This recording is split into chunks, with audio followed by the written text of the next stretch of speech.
Hi friends, ഇന്ന് വന്നിട്ടുള്ളത് നല്ല അടിപൊളി ഒരു പായസത്തിൻ്റെ റെസിപ്പി ആയിട്ടാണ്. ഇതിൽ മെയിനായിട്ട് ചേർത്തിട്ടുള്ളത് പാലും കാഷ്യൂനട്ടുമാണ്. പിന്നെ ഇതിലേക്കൊന്ന് തിക്കാവാൻ വേണ്ടിയിട്ട് ചവ്വരിയും ചേർത്തിട്ടുണ്ട്. നല്ല ടേസ്റ്റിയാണ്. അതുപോലെ ഉണ്ടാക്കിയെടുക്കാനും വളരെ എളുപ്പമാണ്. ഒരു 10 മിനിറ്റ് മതി ഇത് തയ്യാറാക്കിയെടുക്കാൻ വേണ്ടിയിട്ട്. അപ്പോൾ ഇതെങ്ങനെയാണെന്ന് നോക്കാം. ഇതിന് വേണ്ടിയിട്ട് ഞാൻ കുറച്ച് അണ്ടിപ്പരിപ്പ് ഒന്ന് കുതിർത്തെടുത്തിട്ടുണ്ട്. ഒരു നല്ലൊരു കൈപ്പിടി അണ്ടിപ്പരിപ്പ് എടുത്തിട്ട് ഒരു അരമണിക്കൂർ കുതിർക്കാൻ വെച്ചിട്ടുണ്ടായിരുന്നു. അതേപോലെ ഇവിടെ ഞാൻ ചവ്വരി എടുത്തിട്ടുണ്ട്. ഒരു 1/4 കപ്പ് ചവ്വരി അരമണിക്കൂർ കുതിർത്തെടുത്തതാണ്. നല്ല വേവുണ്ടെങ്കിൽ ഒന്ന് വേവിച്ചിട്ട് ചേർത്ത് കൊടുക്കാം. പക്ഷെ ഞാനിങ്ങനെയാണ് ചേർക്കുന്നത്. അപ്പോൾ നല്ലതുപോലെ ഒറ്റയായിട്ട് നമുക്ക് കിടക്കുകയും ചെയ്യും പായസത്തിൽ. പിന്നെ ഇതിലേക്ക് ഞാൻ കണ്ടൻസ്ഡ് മിൽക്ക് ഒരു 2 സ്പൂണും ഒരു 4 കപ്പ് പാലും ചേർക്കുന്നുണ്ട്. പിന്നെ ഒന്ന് വറുത്തിടാൻ വേണ്ടിയിട്ട് കുറച്ച് കാഷ്യൂനട്ടും കിസ്മിസും എടുത്തിട്ടുണ്ട്. ഇനി ഇതിലേക്ക് പഞ്ചസാരയും വേണം, കുറച്ച് ഏലക്കാപ്പൊടിയും വേണം. അപ്പോൾ ആദ്യം ഈ കാഷ്യൂനട്ടൊന്ന് നല്ലതുപോലെ ഒന്ന് പേസ്റ്റാക്കി എടുക്കണം. ചെറിയ ജാറിലേക്ക് ഇട്ട് കൊടുത്തിട്ട് നന്നായിട്ടൊന്ന് അരച്ചെടുക്കാം. അപ്പോൾ ഇത് നല്ല പേസ്റ്റാക്കി എടുത്തിട്ടുണ്ട്. ഇതേപോലെയാണ് വേണ്ടത്. ഒരു പാൻ അടുപ്പത്ത് വെച്ചിട്ടുണ്ട്. ഇതിലേക്ക് ഒരു 4 കപ്പ് പാല് ചേർത്ത് കൊടുക്കാം.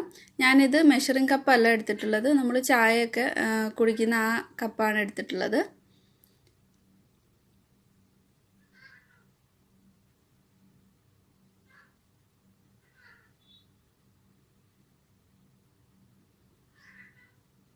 പാല് ചെറുതായിട്ടൊന്ന് ചൂടായി വരണം.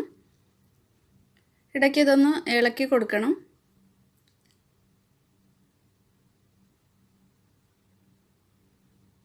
പാല് ചൂടായി വന്നിട്ടുണ്ട്. ഇനി ഇതിലേക്ക് നമ്മൾ കുതിർത്ത് വെച്ചിട്ടുള്ള ചവ്വരി ചേർത്ത് കൊടുക്കാം. അരമണിക്കൂർ കുതിർത്ത് വെച്ചതുകൊണ്ട് തന്നെ പെട്ടെന്ന് ഇത് കുക്കായി കിട്ടും. പാല് നല്ലപോലെ തിളയ്ക്കാൻ തുടങ്ങിയിട്ടുണ്ട്. നന്നായിട്ട് ഇളക്കി കൊടുത്തുകൊണ്ടേ ഇരിക്കാം.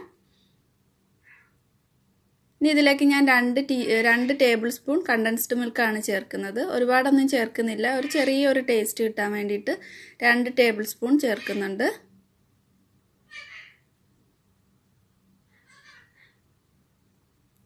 ഇതിനി നല്ലതുപോലെ ഇളക്കി കൊടുത്തുകൊണ്ടേ ഇരിക്കണം. എന്നിട്ട് ഫ്ലെയിം ഒന്ന് കുറച്ച് വയ്ക്കാം.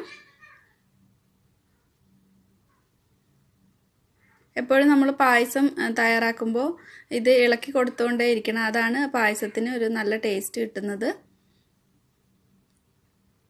ഇതിലേക്ക് ഞാൻ കാഷ്യൂനട്ട് അരച്ച് വെച്ചിരുന്നത് കുറച്ച് വെള്ളത്തോട് ചേർത്തൊന്ന് മിക്സ് ആക്കിയിട്ട് ചേർത്ത് കൊടുത്തിട്ടുണ്ട്.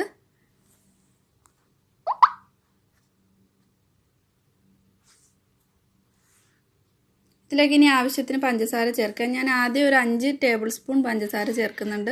ഞാൻ എടുത്തിട്ടുള്ള സ്പൂണ് കുറച്ച് വലുതാണ്, അതുകൊണ്ടാണ് കുറച്ച് ഒരു 2.5 സ്പൂൺ മാത്രം ചേർത്തിട്ടുള്ളത്. 5 ടേബിൾ സ്പൂണാണ് ഞാൻ ചേർത്തിട്ടുള്ളത്. ഇനി ഇതിലേക്ക് മധുരം നോക്കിയിട്ട് വേണമെന്നുണ്ടെങ്കിൽ ചേർത്ത് കൊടുത്താൽ മതി.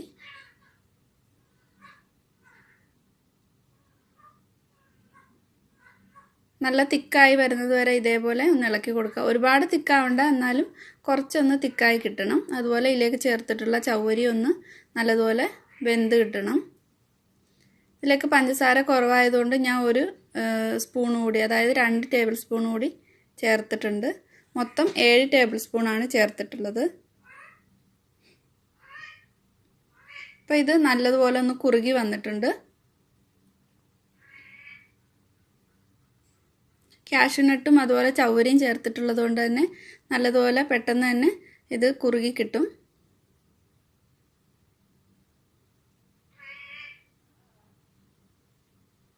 ഇനി ഇതിലേക്ക് കാഷ്യൂനട്ടും കിസ്മിസും ഒന്ന് നെയ്യിൽ കുറച്ചൊന്ന് വറുത്ത് ചേർക്കാം.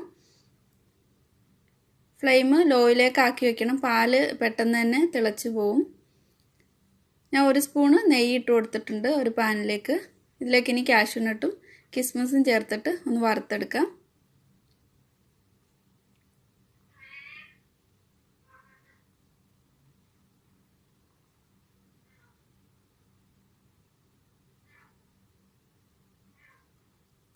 ഇനി ഇത് പായസത്തിലേക്ക് ചേർത്ത് കൊടുക്കാം.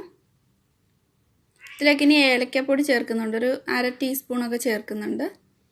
നല്ലതുപോലെ ഒന്ന് മിക്സ് ആക്കി കൊടുക്കാം. ഇനി ഫ്ലെയിം ഓഫ് ചെയ്യാം.